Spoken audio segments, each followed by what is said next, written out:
listen to Xi Jinping. He has tremendous hubris, and his commitment to communist ideology is unshaken. He's talking every day in China about Wu Wang Cu Xin. Don't forget that your original commitment. What is the original commitment? Basically, is the communist ideology. Miles Xu, chief China strategist in the State Department during the Trump administration, unpacks China and the Communist Party.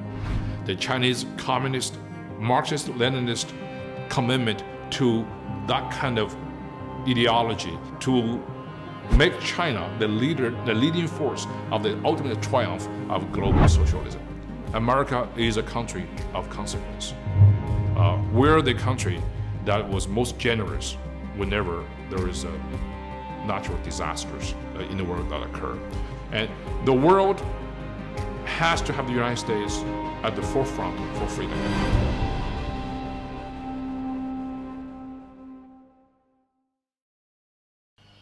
Thank you, Dr. Yu, for joining Zooming in China today. My pleasure. You talked about this new strategy that the Trump administration has developed. I was wondering, is that a whole of government a strategy to deal with China? Kind of like what China has been doing for all these years. They have policy consistency and long-term goals. The U.S. does not. What about now?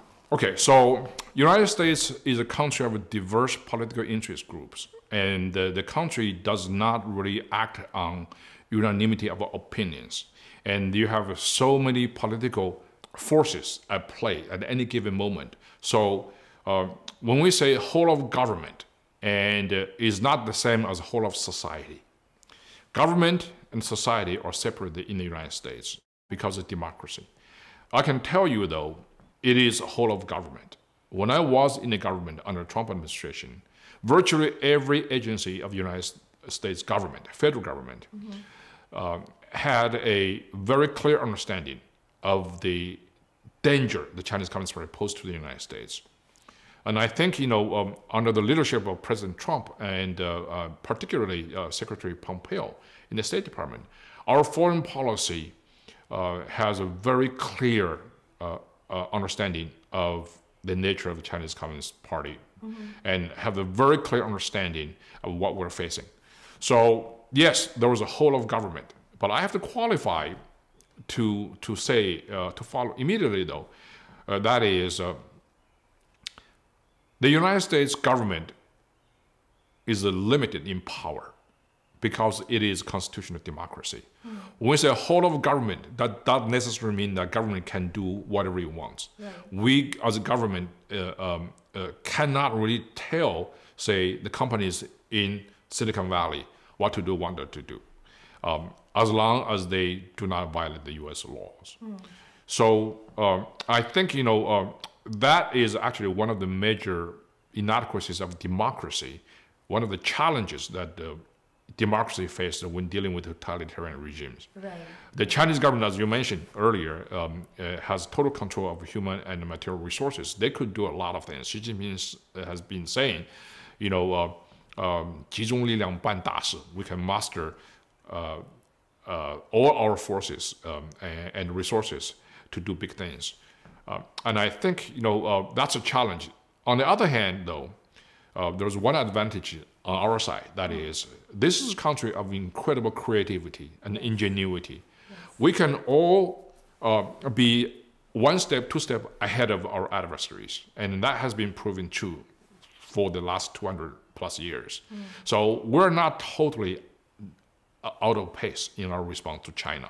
And I think, I remain very optimistic in that. Okay, this is a very interesting area because people have been trying to compare whether a totalitarian regime using all their resources to the government decide which direction we should go in terms of innovation, industrial policies, and stuff like that. Would that be a more effective approach than in a free society? In capitalism, you let the private sector to decide where you want to go. What do you think? Free market system has enormous potential. It has a great advantage over non-market economy, a non-market oriented society. Having said that, And there is a precondition for free market to operate. That is, it has to be operated in an open society. Once you have the open society, you create opportunities for your adversaries to take advantage. Right? So, and that brings up another question, that is, how do you protect your vital industries? As a government, its primary responsibility is to protect your own critical industry and to protect your own people. And the most sort of pernicious danger to that kind of a lack of protection comes from China. China has been pilfering the technologies, particularly critical military, industrial, and trade secrets of the United States and technologies for decades. So it is absolutely imperative for the US government to immediately impose some kind of specific steps to protect ourselves. And I think the Trump administration did more than any other previous administrations in my memory. And I think we basically put so many critical infrastructure under our protection. And our FBIs and a lot of law enforcement agencies have stepped up its measures against Chinese espionage, against their military and industrial theft. And we also have enacted several self-protection trade policies. And President Trump basically said, you tariff, right? So that's actually protected a lot of American industries. We also forced China to follow certain rules that they promised it would. That's basically the essence of the phase one trade talk with China. It's not just about how much goods that Chinese should buy from America. It's actually about how China's systemic, unfair policies and its institutional flaws affect the Chinese-U.S. economic and trade relationship. So we forced China to comply to that. And had there not been COVID, and we would have seen a tremendous progress in that regard, particularly when it comes to enforcement stage. So to answer your question in a very sort of detour way, yes, we have to do it, but first and foremost, we have to protect ourselves. So this protection is first step. So, Dr. Yu, would you say on the level playing field, the American system with innovation, strong innovation, free economy, can outcompete the Chinese system? Absolutely. Okay. Yeah, because an open system like the one the United States has can actually, number one, incentivize Chinese people. So that can unleash tremendous ingenuity and creativity. And so I think that Chinese people are also pursuing that. And that's one of the reasons why the Chinese economy has grown so much in the recent decades. You are so right about that. Yeah. So that's the only thing you did. The most important thing we have to keep in mind about Chinese economic system is that virtually the entire growth, economic growth, comes from the private, non-state sectors. Yeah. So the government-run SOEs, almost none of them is actually profitable. So they're basically parasitical in a way. Even though we state monopoly with tremendous subsidies, and it still is not really performing. So in a free market system, in a level playing field, and those companies should not exist. And that's why private system, private entrepreneur system will ultimately triumph. This is basically the major ethos of modern history. Anybody that goes against that has failed. So what the Chinese government has done is to use state power to selectively promote non-performing sector under its total control and use the international free market system to reap the benefits of the free market system globally. And that's why if we take action collectively, say at the WTO or the G7, and we basically try to stop the Chinese unfair practice, using its state subsidy, uses state power to monopolize certain trade, and then we'll win. So that's why you mentioned about the leveling the playing field. That's very important. So in the end, you think the 举国体制 of China, how do you say it? The 举国体制 of China wouldn't succeed. For example, the Chinese government has supported Huawei so much, and they gave them all the resources and stuff like that. In the end, you think this approach won't work? This approach won't work, and also definitely is actually against the international free market system. It should be stopped, right? So Huawei is a company with tremendous government support. And with that support, they can actually compete easily against its rivals globally. And so before long, they could easily just kick out Ericsson and Nokia and even Samsung from the global competition because they have a powerful government with enormous, almost unlimited economic backing, right? So that's not fair, and also it's against the fundamentals of a free market system. That should not be allowed. The U.S. learned a lesson early on. You know, there's a ZTE, I think it's Chinese Zhongxin. ZTE was 100% owned by the Chinese government. And it did something wrong against U.S. law. So the U.S. government fined it with the enormous amount. And ZTE didn't care because they said, okay, we'll pay it. That's because it's not a company that pays the fine. It's the Chinese government that pays the fine. Right. So free market rule doesn't even apply to a state-sponsored economic operation. And that's why the Chinese economic system is fundamentally incompatible with global free market system. And that has to be changed. People have to address that from the macro level. We cannot continue pretending that China is a free market system. We can trade as if it's just one of many rivals. No major nation, no major Western industrial nation, no major international financial economic institution recognizes Chinese economy as a free market economy. And that's why we have to really apply our industrial and economic policies to conform with that reality, that fact that Chinese economy is not a free market economy. Yeah, it's so amazing how the world's view on China has changed since President Nixon visited China and China opened up in the 1970s. For decades, the world's consensus has been, you know, the rise of China was good. Yeah. And that changed almost overnight to people. And I know you are in the midst of this. And tell me how this policy, this reorder of China policy came about.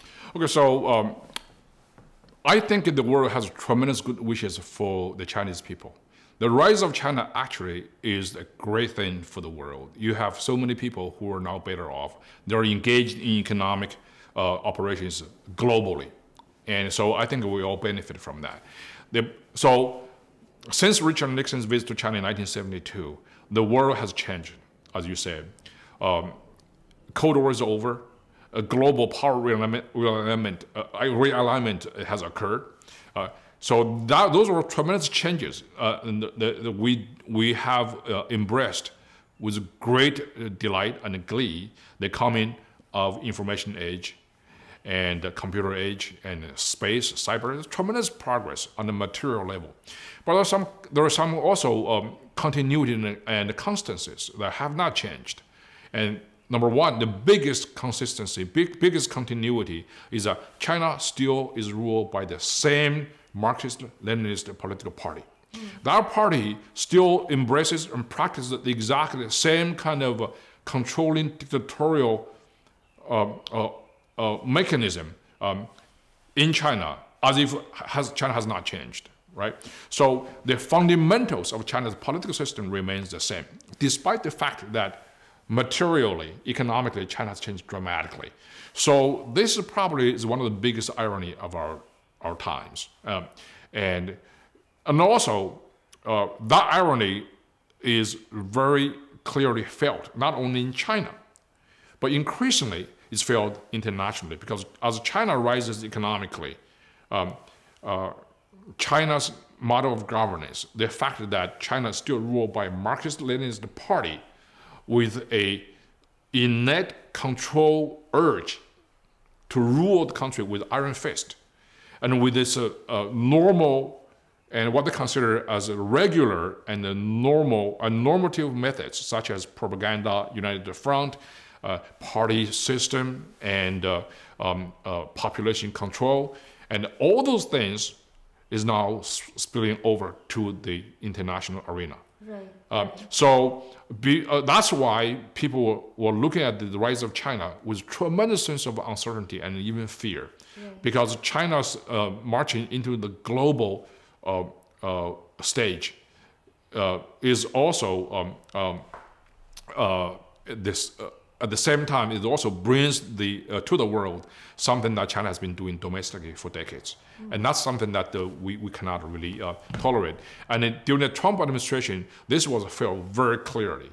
And we abandoned the illusion, somehow, free market system in the world and the virtue of democracy would inspire the Chinese communist leadership to change, to be more liberal, to make it a more responsible stakeholder, as the cliche goes. And that is an absolute illusion and has been dashed by not only the reality, but also by the rhetoric of the Chinese Communist Party. You listen to Xi Jinping, he has tremendous hubris, and his commitment to communist ideology is unshaken.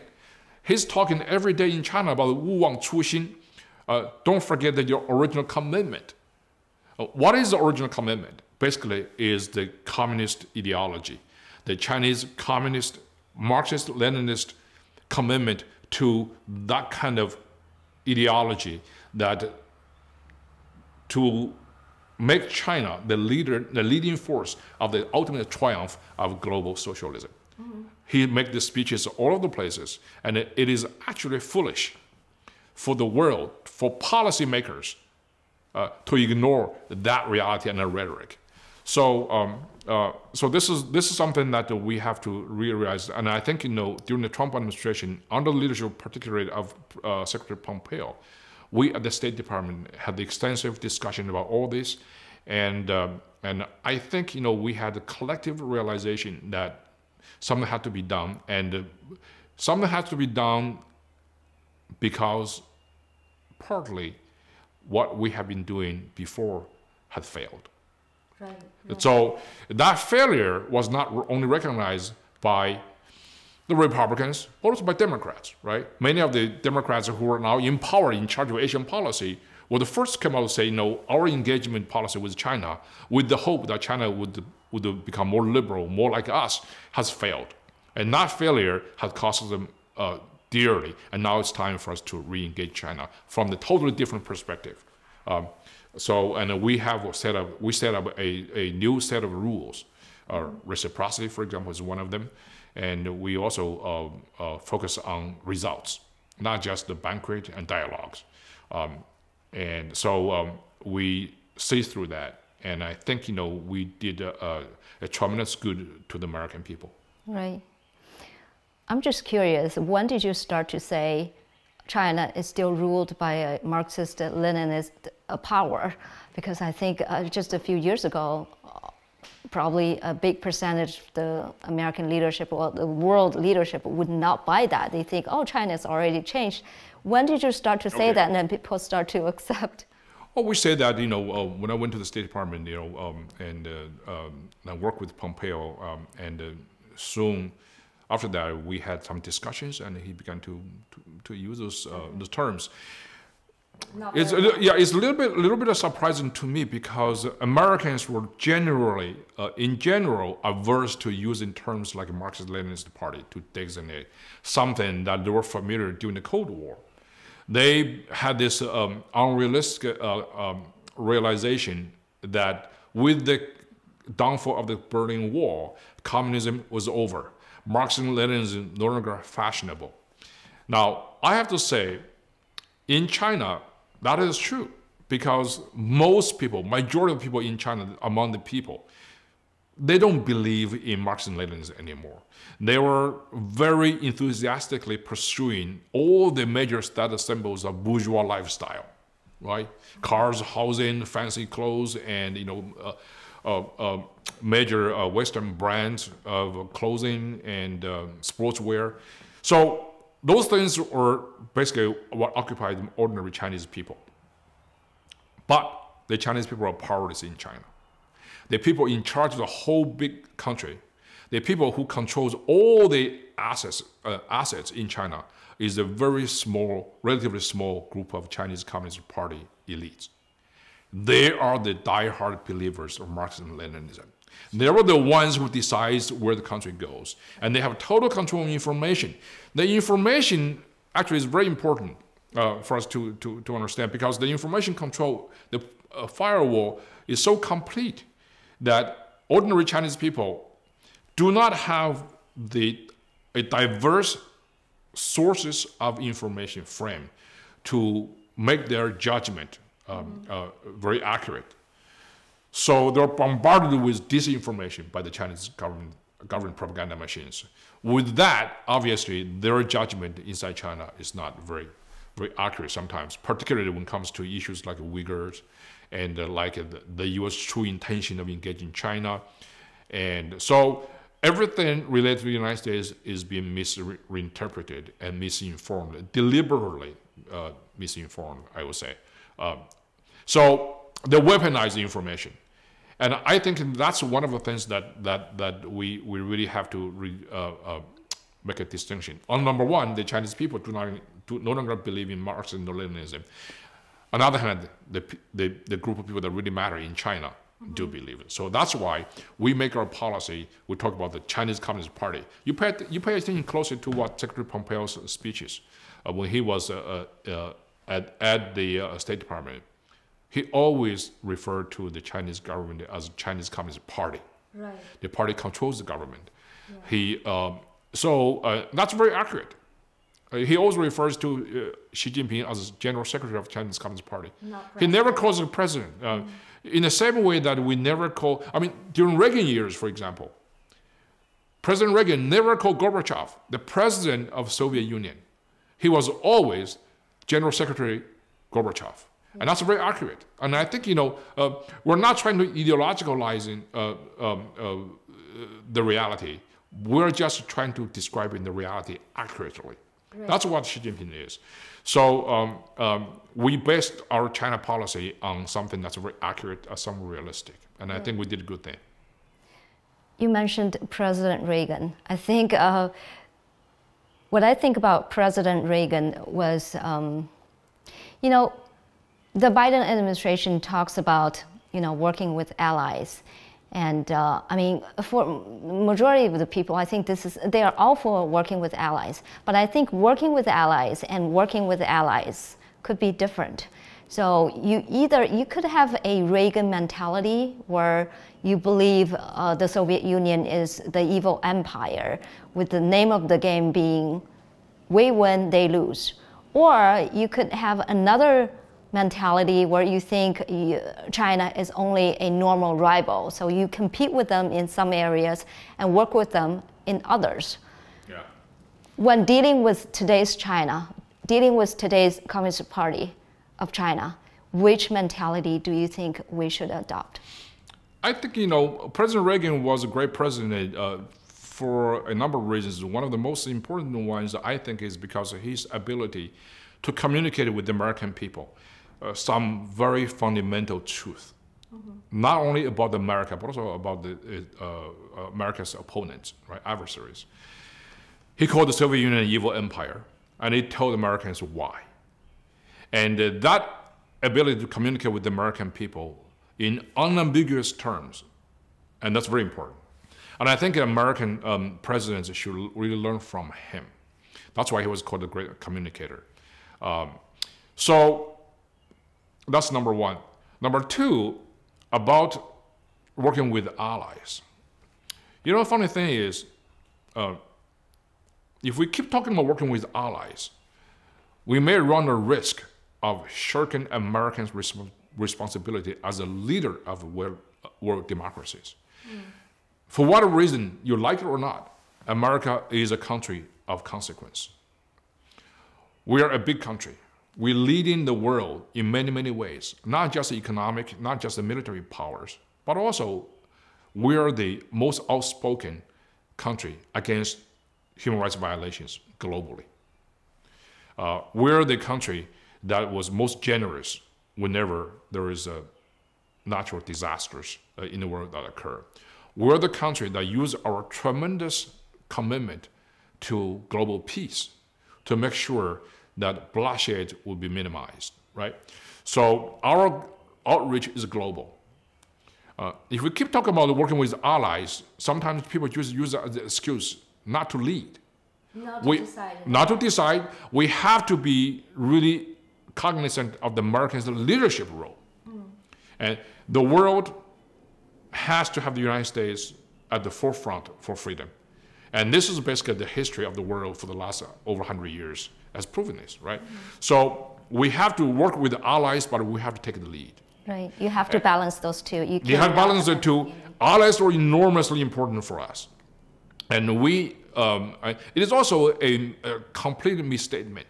It's a wrong idea that somehow the Trump administration totally abandoned our allies. We didn't. We tried to convince our allies that China poses the most dangerous threats to Western democracy, to international system. Because President Trump had the unique personality, many of our allies did not really like him. So they confused what Americans' message with the messenger, and that is President Trump. So they instinctively resist our call to face the China challenge, which was global. So it's not only to us, it's to them too. So we spend quite a bit of efforts to basically talk to our allies to clarify our position. And in the end, after the outbreak of the COVID, and more allies took our side, and they came around. And so we probably did more in sort of putting allies together to face China challenge. So much so, at the time of the power transfer in January 2021, I should say, our major allies, particularly our NATO allies, have issued really major statements and taken specific actions to join us in combating the China threat. You have NATO leaders talking about how to get involved in this peace and security in Asia Pacific, in South China Sea. We did that, right? So working with allies is good, but we have to understand that America has to take the leadership role. Number two, allies are important, but the allies, they have their own domestic policies. They have their own national interests. Many of the allies want to cozy up to the Chinese so they could have a sizable market share, when the US standing up really tough on China. So many of the allies were very opportunistic, right? They don't necessarily go along with us on China policy. So, which comes to my second point, that is, when we're working with allies, we have to conduct American first policy. So we have to work with ally in dealing with our common mission to combat the common threats. We did this during the Cold War against the Soviet Union. We're now dealing with China, right? Chinese Communist Party. But America has our national interests too. So we must really take care of America first. Many of our allies, they work with China against our interest. So we have to be very careful on blindly championing, working with allies unconditionally. So that's why America first is always the first principle of the US government operation. That should be. And I think we did that, obviously. I hope the new administration will also keep that in mind. Even though they don't want to say it, but listen, they represented American voters. So I mean, we should all carry out America first. That said, what are the common misunderstandings of the American First policy from our allies? Well, I think the biggest misunderstanding that American First policy is equal to isolationism. It's not. America First doesn't necessarily mean that America is going to isolate itself. America First is not the same as America only. We cannot really completely extricate ourselves from the global affairs. So, because America, as I say, is a global leader in many, many aspects of our common life, right? Not just the military, we're all over the world, but also economic engagement, right? Our American companies are all over the place. Google, Facebook, Twitter, they're global companies, multinationals. So we cannot really completely extricate ourselves from global affairs, number one. For political purposes, for domestic political reasons, there's always the labeling of the America first as isolationism. That's not true. So that's the biggest misunderstanding from my perspective.